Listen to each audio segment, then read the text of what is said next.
जय श्री राम, जय माता दी। मेरे प्यारे और आदरणीय श्रोतागण, आप सभी का इस शुभ प्रभात बेला में हार्दिक अभिनंदन है। आज हम मिथुन राशि के उन जातकों के लिए एक विशेष चर्चा लेकर आए हैं जिन्होंने वर्ष 2006 में अपने जीवन के कई अनमोल पल जिए।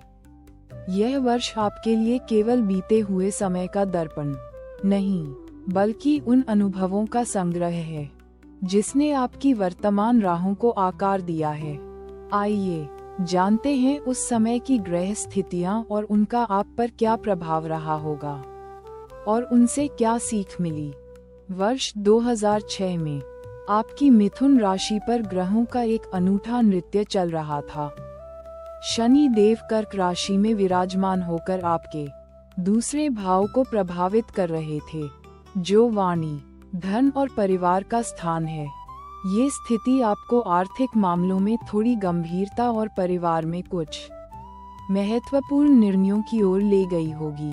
देवगुरु बृहस्पति वर्ष के पूर्वार्ध में तुला राशि में पंचम भाव को सक्रिय कर रहे थे, जो संतान, शिक्षा, प्रेम और रचनात्मकता का क्षेत्र है, जिससे आपके जीवन में आनंद और सकारात्मकता की ऊर्जा प्रवाहित हुई होगी।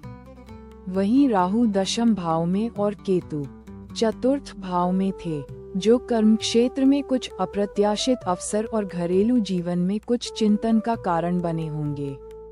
ये समय आपको भीतर और बाहर दोनों जगह से एक नई दिशा दे रहा था। इस वर्ष आपके पारिवारिक जीवन में कुछ गहरे संबंध विकसित हुए होंगे, जहां रिश्तों को निभाने में आपने धैर्य और समझदारी का परिचय दिया। करियर और आर्थिक मोर्चे पर शुरुआती धीमी गति के बाद आपको अपनी मेहनत का फल मिला होगा, विशेषकर उन क्षेत्रों में जहां आपने अपनी रचनात्मकता का प्रयोग किया। धन संचय के लिए यह एक अच्छा वर्ष रहा, बशर्ते आपने व्यर्थ के खर्चों पर नियंत्रण रखा हो। स्वास्थ्य के प्रति आपको सचेत रहना पड़ा होगा, खासकर पाचन संबंधी समस्याओं को लेकर। प्रेम संबंधों में गुरु की कृपा से मिठास बनी रही होगी, लेकिन कभी कभी विचारों में मतभेद ने थोड़ी चुनौती भी दी होगी, जिससे रिश्ते और मजबूत हुए होंगे। एक बार की बात है, एक गांव में दो भाई रहते थे। एक का नाम विवेक और दूसरे का धैर्य। विवेक हर काम को तुरंत और चतुराई से करने में विश्वास रखता था, जबकि धैर्य हर परिस्थिति को शांति और गहन विचार के बाद हल करता था।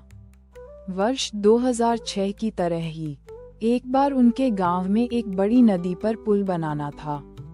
विवेक ने जल्दी से योजना बनाई और तुरंत काम शुरू कर दिया, लेकिन उसकी जल्दबाजी में कुछ महत्वपूर्ण बिंदुओं को अनदेखा कर दिया। धैर्य ने वहीं धीरे धीरे हर पहलू पर विचार किया, अनुभवी लोगों से सलाह ली और फिर अपनी योजना को विस्तार से बताया। जब पुल बनकर तैयार हुआ, तो विवेक का बनाया पुल मजबूत नहीं था और जल्द ही उसमें दरारें पड़ने लगीं, जबकि धैर्य का बनाया पुल कई वर्षों तक गांव वालों की सेवा करता रहा। इस कथा का सार यह है कि जीवन में त्वरित सफलता से कहीं अधिक महत्वपूर्ण है स्थायी और मजबूत नींव, जो धैर्य और समझदारी से बनती है। जीवन में कुछ पड़ाव ऐसे आते हैं जब हमें लगता है कि सब कुछ हमारे नियंत्रण से बाहर जा रहा है। ऐसे में हमें ये समझना चाहिए कि हर अनुभव, चाहे वह सुखद हो या दुखद, हमें कुछ सिखाने आता है। ये समय हमें अपनी आंतरिक शक्ति और धैर्य को पहचानने का अवसर देता है। अपनी यात्रा पर विश्वास रखें और कर्म पथ पर अडिग रहें, क्योंकि ईश्वर की योजना हमेशा हमारे लिए सबसे अच्छी होती है। वर्ष 2006 के उन अनुभवों से मिली सीख को अपने जीवन में उतारने के लिए प्रति मंगलवार हनुमान चालीसा का पाठ करें। यह आपको साहस और स्थिरता प्रदान करेगा और जीवन की हर चुनौती का सामना करने की शक्ति देगा। इस छोटे से उपाय से आप अपने भीतर एक नई ऊर्जा का संचार महसूस करेंगे। प्रभु की कृपा आप सभी पर बनी रहे। आपका जीवन मंगलमय हो।